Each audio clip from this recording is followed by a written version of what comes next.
So this video is about bezel cup settings and how to set little bezel cup cabochons. These are all ring settings, various ring settings that we make. We have a set of 4mm here in a ring, and this is 2 4mm and a 6mm. They're little cluster rings, and this is an oval with 2 3mm on each side, and then we have a double. There you go, double band with an 8mm cup, and these are all different ovals.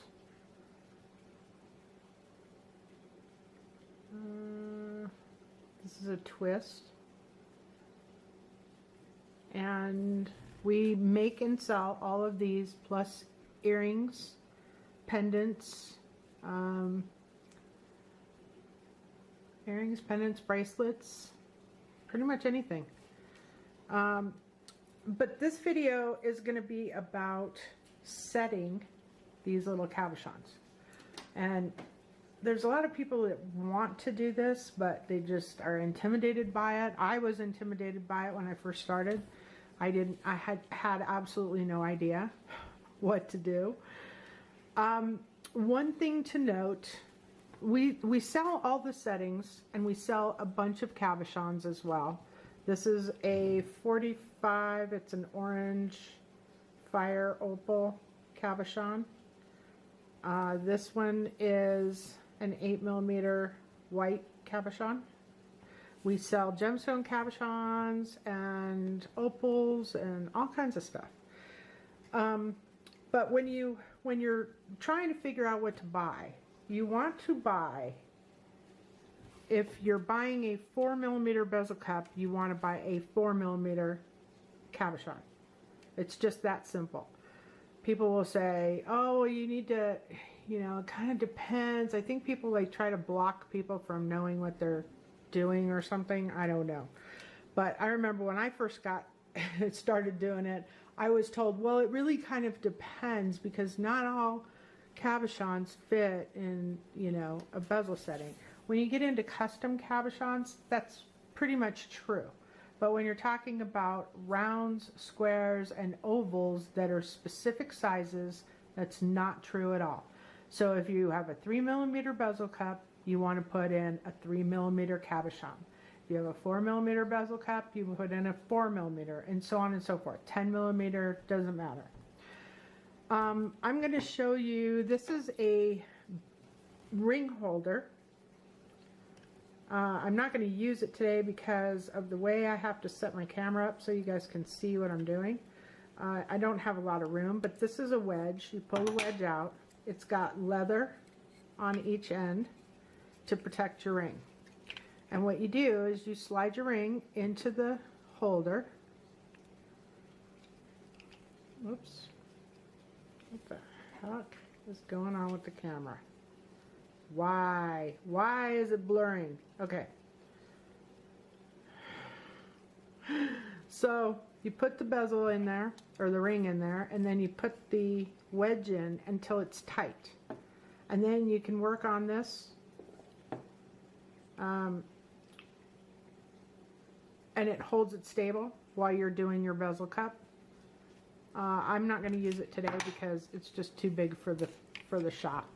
So, but I wanted to show you that. And we do carry these in our store. We also carry bezel rollers. I'm also not going to use this today. I like bezel rollers when I'm doing a big cabochon, and by big I'm talking like 1/2 inch to 1 inch or bigger. I don't like them for these little teeny tiny cups because it's kind of overkill, to be honest with you.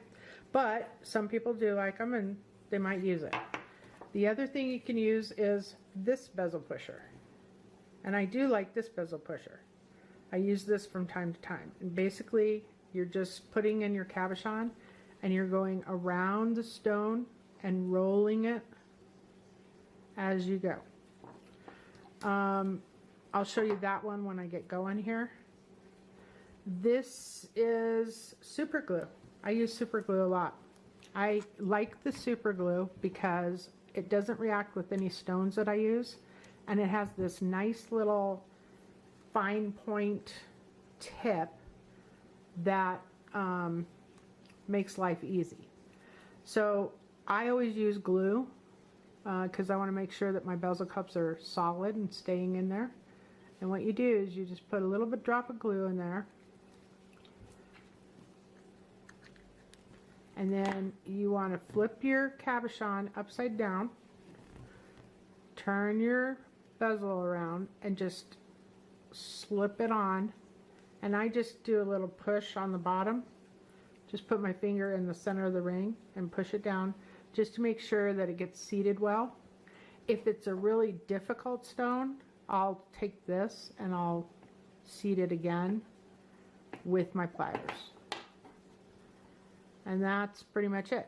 I will allow this to set up for a little while to make sure that it gets good and set and it's, you know, not going to fall out. But today I'm not going to do that just because we're going to set this stone. So what you want to do if you're using a bezel pusher is you just want to push the top of the bezel into the cabochon. It's kind of a rounding motion. You're rounding it up and over the top of the cabochon. You can use the side of it, you can use the top of it. Here's what I do. I prefer my pliers. These are jewelry pliers. They don't have any grooves in them along here, so they won't mess up your jewelry. And I just go around and roll the cup over the cabochon, just one little step at a time.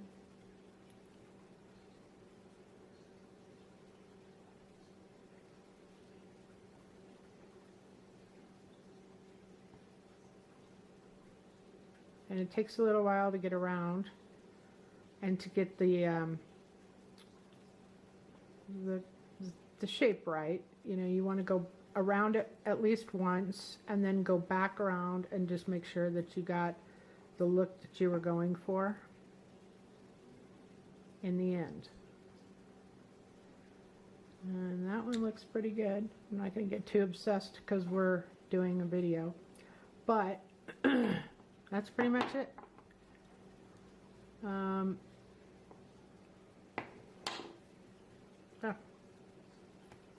Now you have a nice little cabochon set in a ring.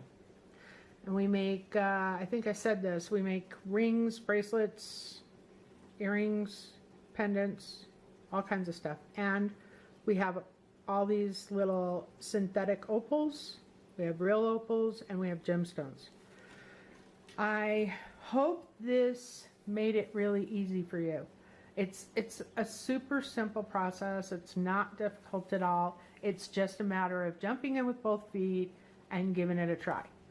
And if this video helped, I'm happy. If you're watching this from our webpage, you can comment or ask questions below. There is once this video ends, there'll be a little circle on the video with our logo in it, and if you click that, you can subscribe to our YouTube channel. If you're watching us from YouTube, click like, click subscribe, and comment or ask questions below, and we'll be more than happy to answer them. Thank you and have a nice day.